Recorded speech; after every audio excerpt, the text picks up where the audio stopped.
বিশ্ববিদ্যালয়ের সাবেক ভিপি জনাব নুরুল হক নূর বক্তব্য রাখছেন। জনাব নুরুল হক নূর। বরিশালবাসী, আপনাদের সকলকে সালাম এবং শুভেচ্ছা জানাচ্ছি। আজকে বরিশালের মাটিতে দীর্ঘ 2 দশক পর আমাদের মাঝে উপস্থিত হয়েছেন বিএনপির চেয়ারম্যান, আমাদের সকলের হৃদয়ের স্পন্দন, আগামীর বাংলাদেশের প্রধানমন্ত্রী জনাব তারেক রহমান।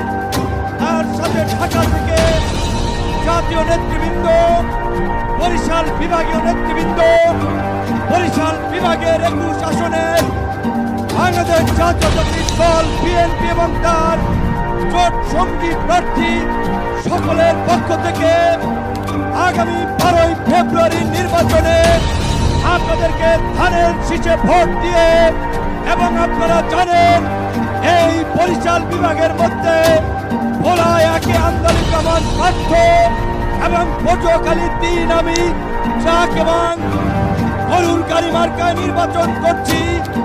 এই ভোলায় 1 এবং 3-এ তারেক রহমানের মার্কাই গরুর গাড়ি এবং ট্রাক মার্কা। আমরা সর্বশেষ যেহেতু আমাদের প্রধান অতিথি চলে এসেছে, সংক্ষিপ্তভাবে একটি কথা বলে বিদায় নিতে চাই। প্রিয় সমাবেশ, প্রিয় বাংলাদেশ, আগামীর জাতীয় নির্বাচন বাংলাদেশের স্বাধীনতা, সার্বভৌমত্ব, গণতন্ত্রের জন্য অতীব গুরুত্বপূর্ণ। কোন উগ্রপন্থী গোষ্ঠীর হাতে যেন ক্ষমতা চলে না যায়। দেশের স্বার্থে, গণতন্ত্রের স্বার্থে বিএনপিকে ধানের শীষকে বিজয়ী করে বাংলাদেশের অস্তিত্ব রক্ষা করতে হবে।